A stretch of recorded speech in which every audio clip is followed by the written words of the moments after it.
ԱՄՆ-ին զուգահեռ Իրանի վրա ճնշումներն ավելացնում է նաև Եվրամիությունը, եւ հունվարի 29-ին Բրյուսելում սպասվում է կարևոր որոշում։ Ինչպես հաղորդում է Reuters-ը, Եվրամիության երկրների գլխավոր դիվանագետները հավաքվում են Իրանի դեմ ընդունելու նոր պատժամիջոցներ, որոնցով Իրանի Իսլամական հեղափոխության պահապանների կորպուսը ճանաչվելու է որպես ահաբեկչական կառույց։ Պատճառը վերջերս Իրանում տեղի ունեցած լայնածավալ ցույցերն են։ Արևմուտքում, այդ թվում ԱՄՆ-ում, Իրանին մեղադրում են դրանք կոպիտ ձևով ճնշելու եւ հազարավոր ցուցարարների սպանելու մեջ։ Ըստ Reuters-ի, ԵՄ-ի նման որոշումը իրատեսական է դարձել Ֆրանսիայի դիրքորոշման փոփոխությունից հետո։ Հունվարի 28-ին չորեքշաբթի օրը պատժամիջոցին միանալու պատրաստակամություն է հայտնել Ֆրանսիայի արտգործնախարար Ժան-Նոել Բարոն։ Ֆրանսիական կողմի այս քաղաքականությունը բավականին ուշագրավ է, քանի որ Փարիզը ավանդաբար փորձել է անկախ քաղաքականություն վարել Մերձավոր Արևելքում եւ անգամ դեմ է եղել ամերիկյան մի շարք քայլերին, օրինակ Իրաքում։ Թե ինչն է ազդել այս անգամ Փարիզի դիրքորոշման վրա, դժվար է ասել,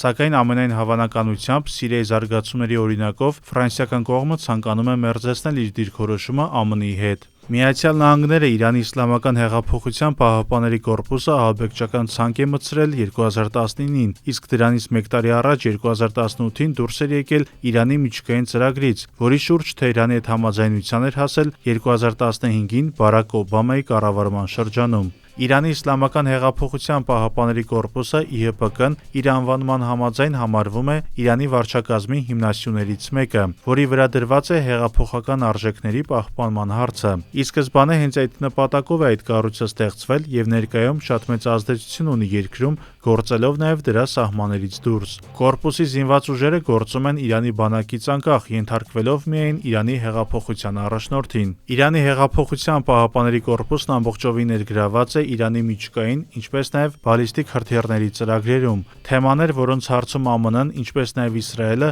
ակնկալում են զիջումներ Իրանից։ Իսլամական այդ կառույցը նաև լուրջ մարդկային կորուստներ կրեց 2025-ի ամռանը իսրայելական հարձակումների հետևանքով։ Սակայն ներկայում Իրանի համար թիվ 1 մտահոգությունը ԱՄՆ-ի հնարավոր ռազմական սպառնալիքն է։ Միացյալ Նահանգները Աբրահամ Լինկոլն ավիակիրը մոտեցնելով Պարսից ծոցի մատույցներին սպառնում է նոր հուժկու հարվածներով։ Թրամփը հիշեցնելով անցյալ տարվա 12-օրյա պատերազմը հորդորել է Իրանին համաձայնության գնալ։ Այս ընթացքում ամերիկյան, ինչպես նաև մերձավոր արևելյան մի շարք լրատվամիջոցներ հաղորդում են, որ Թրամփն արդեն 1 ամիս է մտածում է հարված հասցնելու մասին, թիրախավորելով անգամ Իրանի պաշտոնյաների։ Նույն աղբյուրները շարունակում են պնդել, որ արաբական աշխարհի առաջատար երկրները՝ Սաուդյան Արաբիան, Քաթարը, Օմանը եւ նույնիսկ Արաբական Միացյալ Էմիրությունները դեմ է նման հեռանկարին, քանի որ նրանց տեսանկյունից ամերիկյան հարվածները կարող են ապակայունացնել իրավիճակը տարածաշրջանում։ ԱՄՆ-ի հնարավոր հարձակմանը շարունակում է ընդդիմանալ նաև Թուրքիան, որի բարձրաստիճան պաշտոնյաները հորդորում են հարցերը լուծել բանակցային ճանապարհով։ Վերջինը խոսել է Թուրքիայի արտաքին գործերի նախարար Հական Ֆիդանը, որին ուրբաթ կայցելի Իրանի իր գործընկեր Աբբաս Արաղչին։ Ինչ վերաբերում է Թեհրանի արձագանքին, ապա իրանական կողմը շարունակում է սպառնալ ուժեղ հակահարվածով։ Սակայն իրավիճակի լրջությունից ելնելով իրանական կողմը ռազմական պատասխանից բացի հանդես է գալիս երկխոսության եւ նաեւ համաձայնության կոչերով, որը Թեհրանի պատկերացմամբ պետք է լինի փոխշահավետ եւ հավասարը հավասարի սկզբունքով։ Այդ մասին խոսել է Իրանի արտգործնախարար Աբբաս Արաղչին, բացառելով որևէ պարտադրանքի եւ սպառնալիքի հնարավորություն։ Չի բացառվում, սակայն, որ կողմերը ներկայում ուղղակի կամ անուղղակի կերպով ակտիվ բանակցային փուլում են։